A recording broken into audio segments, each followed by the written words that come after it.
बाहर बारिश रुकने का नाम नहीं ले रही थी। बिजली भी गुल थी कि अचानक दरवाजे पर किसी ने दस्तक दी।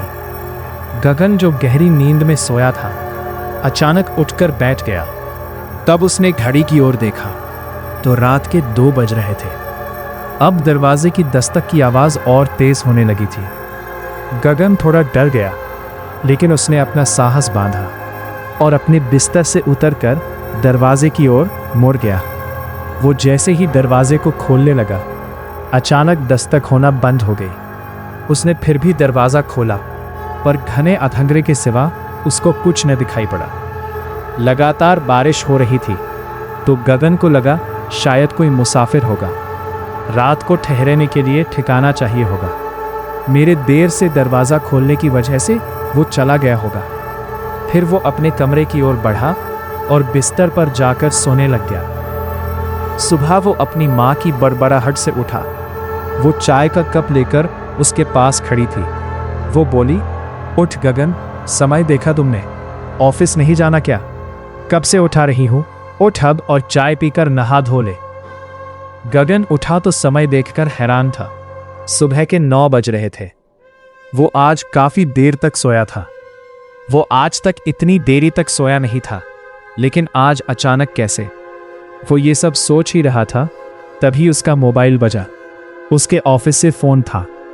वो बात करके कुछ डर और दुखी सा हो गया था।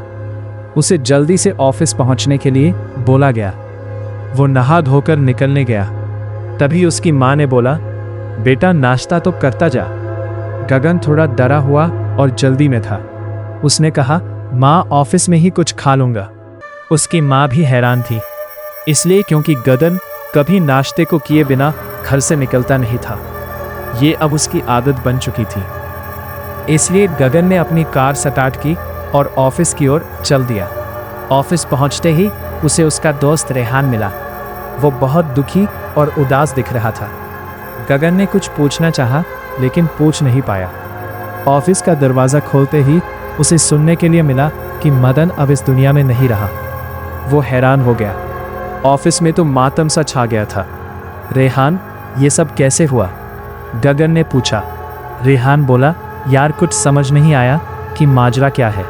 मदन तो ठीक था, उसे कुछ भी नहीं हुआ था, ना ही कोई भयंकर बीमारी और ना ही कुछ और। फिर ये सब कैसे? तो रेहान के पीछे से आते हुए कौशल ने कहा कि मैंने सुना है कि ये सब चुड़ैल का किया धरा है। तभी रेहान और गगन उसकी बातों पर हंसने लगे और बोलने लगे कि ये चुड़ैल भूत प्रेत कुछ नहीं होते। लेकिन कौशल उनको समझाने लगा कि ये सब उसी का करा धरा था। लेकिन रेहान और गगन उसकी बातों को माने तब ना। तभी गगन ने पूछा, सयन कहीं दिखाई नहीं दे रहा। तभी उसकी बात को बीच में ही काटकर कौशल बोला, वो 1 हफ्ते की छुट्टी पर है। रेहान बोला, मैंने उसे फ़ोन लगाकर मदन के बारे में बताना चाहा, लेकिन उसका फ़ोन लगातार बंद आ रहा है। मदन उन लोगों का कितना अच्छा दोस्त था। रेहान, कौशल, मदन, सयन और गगन 5 एक ही कॉलेज में थे। मदन नहीं रहा, ये सब सुनकर उनके पैरों से ज़मीन ही खिसक गई हो। 5 में कितना प्रेम था, इसलिए कॉलेज के बाद 5 ने एक ही कंपनी में नौकरी की। लेकिन आज वो 4 ही रह गए थे। तीनों इस बात से दुखी थे, पर और कर भी क्या सकते थे? क्या सच में कोई चुड़ैल थी? मदन की मौत के पीछे किसका हाथ था? अब बस वो 3 ही बचे थे। तीनों ही बहुत दुखी थे। उन 5 में से अब 3 ही जिदान थे। तीनों ने ही मिलकर सयन की चिता जलाई, क्योंकि सयन के आगे पीछे कोई नहीं था। उस वक्त तीनों का रो रो के बुरा हाल था। कॉलेज में ही वो अपने 4 दोस्तों से मिला था। बचपन में ही ईश्वर ने उसके माता पिता से उसको छीन लिया था। अनाथ आश्रम में ही पला बढ़ा। खुद के खर्च के लिए रोज सुबह लोगों के घर अखबार डालने जाया करता था। हमेशा क्लास में अच्छे अंकों से पास होता था। फिर उसे बहुत मशक्कत के बाद इस कॉलेज में एडमिशन मिला था। फिर यहीं से उन 5 की दोस्ती शुरू हुई। लेकिन उन 5 में बस अब 3 ही बचे थे। गगन उन 5 में सबसे होशियार था और हिम्मती भी था। उसने ठान लिया था कि उसके दोनों दोस्तों के साथ क्या हुआ, इस बात का पता वो लगा कर ही रहेगा। उसे अब चिंता हो रही थी कि वो इस बात की तह तक कैसे जाए। वो तीनों शमशान से वापस आकर अपने घरों की ओर चल दिए। गगन ने कौशल और रेहान को चौकन्ना रहने की हिदायत दी और घर आ गया। घर आते ही वो अपनी माँ के गले लगकर रोने लगा। माँ ने उसको सहलाया और चुप कराने लगी। माँ, गगन बेटा चुप हो जा, कब तक ऐसे ही रोता रहेगा? गगन, माँ मैं क्या करूं? मुझे समझ ही नहीं आ रहा कि ये सब क्यों हो रहा है। क्या बिगाड़ा था उन दोनों ने किसी का जो उन दोनों के साथ ऐसा हुआ?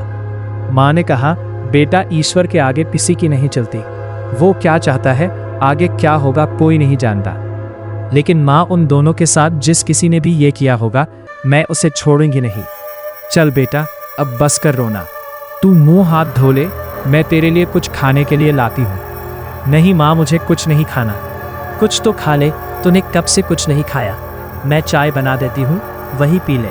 उसने हाँ में सिर हिलाया, लेकिन अब भी उसकी आंखों में आंसू थे। उधर कौशल और रेहान का भी यही हाल था। दोनों के परिवार वाले उन दोनों का साहस बढ़ा रहे थे। शाम से रात हो आई थी। रेहान सोया था।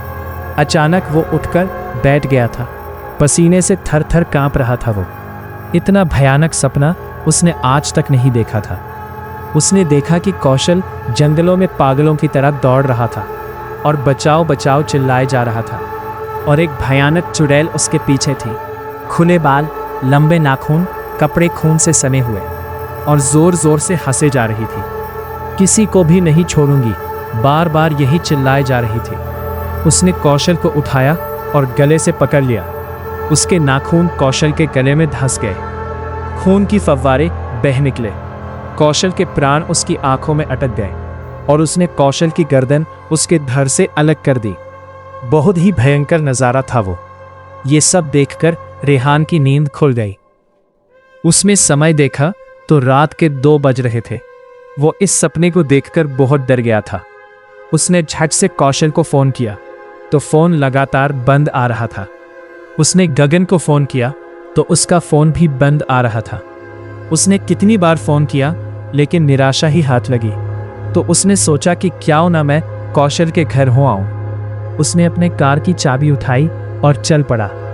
अभी वो घर के दरवाजे पर ही था कि उसकी माँ ने उसे आवाज दी, रेहान बेटा कहाँ जा रहे हो? वो पलटा और अपनी माँ के पास आया। वो अब भी थर थर काँप रहा था। उसे देख उसकी माँ उसके पास आई, उसे बैठाया और पानी पीने के लिए दिया। रेहान ने पानी पिया। तब उसकी माँ ने उसे पूछा कि वो इतनी रात को जा रहा था। वो कुछ नहीं बोला, बस जोर जोर से रोने लगा। उसकी माँ ने उसे चुप करवाया और पूछा क्या हुआ। तो उसने जो कुछ भी सपने में देखा था वो सब उसने अपनी माँ को बता दिया। उसकी माँ ने उसे समझाया कि ये बस एक बुरा सपना है, उसे चिंता नहीं करनी चाहिए। सुबह होते ही तो अपने दोस्तों से बात कर लेना, लेकिन अब कहीं नहीं जाना। उसने अपनी माँ को बहुत समझाया, लेकिन उन्होंने एक भी नहीं सुनी। उसने एक बार फिर दोनों को फ़ोन मिलाया, लेकिन निराशा ही हाथ लगी। मजबूरन उसे अपनी माँ की बात माननी पड़ी। वो निराश होकर उठा और अपने कमरे में चल दिया। आकर वो बिस्तर पर लेट गया और सोने की कोशिश करने लगा, लेकिन नींद उसकी आंखों से कोसों दूर थी। काफ़ी मशक्क़त के बाद वो फिर सो पाया। क्या रेहान का सपना सच होने वाला था? अगर नहीं तो अगला नंबर किसका था? चिंता हो रही थी। दिल और दिमाग दोनों साथ नहीं दे रहे थे। उसने सोचा कि वह घर वापस चला जाए, लेकिन दिल उसके दिमाग का साथ नहीं दे रहा था। उसने सोचा अगर सुनैना को कुछ हो जाएगा तो वह अपने आप को कभी माफ नहीं कर पाएगा। उधर कितनी बार गगन कौशल को कॉल कर चुका था। वह थक गया था, लेकिन कौशल का कोई जवाब नहीं आया। उसे अब और चिंता होने लगी। उसने सोचा कि क्यों ना मैं कौशल के घर होकर आऊं और उसे देख आऊं, तभी मेरे मन को शांति मिलेगी। उसने अपनी कार की चाबी उठाई और घर से निकल गया। बाहर बहुत बारिश हो रही थी। उधर दूसरी ओर कौशल जगलम में प्रवेश कर गया था, लेकिन उसे क्या पता था कि ये उसकी सबसे बड़ी गलती थी। दूसरी ओर गगन फुल स्पीड में कार चलाए जा रहा था। वह जल्दी से जल्दी कौशल के घर पहुंचना चाहता था। अब कौशल लगातार सुनैना सुनैना पुकारे जा रहा था। जगलिंग जानवरों की आवाज़ें, कीड़े मकोड़े की आवाज़ें और बारिश, ये सब मिलकर उस माहौल को और भयानक बना रहे थे। कौशल बहुत ही ज्यादा डर गया था और उसे सुनैना की भी चिंता सताने लगी थी। कुछ दूरी तय करने के बाद उसे एक औरत पेड़ के पास खड़ी दिखी। उसने सोचा वही सुनैना है, लेकिन जब वह उसके पास गया तो वह हैरान ही रह गया था, क्योंकि वह सुनैना नहीं, उसके रूप में कुछ और ही था। वह कोई और नहीं, एक चुड़ैल थी। लंबे 2 नाखून, मुंह में लगा हुआ खून, जगह जगह शरीर से निकलता काला द्रव्य, काले गद्दे बाल, शरीर कई जगह से जला हुआ था और वह जोर जोर से हंस रही थी और बोले जा रही थी कि कोई नहीं बचेगा। ये देखकर कौशल की जान उसके गले में अटक गई। वह लगातार हंसे जा रही थी। कौशल बोला, कौन हो तुम? वह बोली, बहुत जल्दी भूल भी गए? मैं कौन हूँ, अभी बताती हूँ। उसने एक झटके में अपना हाथ कौशल की ओर बढ़ाया और उसका गला दबाने लगी। कौशल लगातार रोए जा रहा था। उसने उसे अब पहचान लिया था। वह बोला, माफ कर दो मुझे, मैंने वह सब जानबूझकर नहीं किया था। चुड़ैल ठहाके मार दो के जोर दो से हंसने लगी। मैंने भी ये कहा था, क्या मेरे पर तरस खाया था? तुम लोगों ने 2 को मार चुकी हो, अब बस तेरी बारी। उसकी बातें सुनकर कौशल को बहुत रोना आ रहा था। वह बहुत गिड़गिड़ाया, लेकिन चुड़ैल पर तो उसके खून पीने की लालसा थी। उसने एक ही झटके में कौशल का सिर उसके धड़ से अलग कर दिया। उसे चीखने तक का मौका नहीं दिया और जोर से हंसने लगी। कुटिल मुस्कान अपने चेहरे पर बोली, अगली बारी तेरी, और कौशल का खून पीने लगी। और दूसरी ओर गगन कौशल के घर पहुंचने ही वाला था। अचानक उसकी कार के आगे एक लाश आ गिरी। गगन ने अचानक कार रोक दी।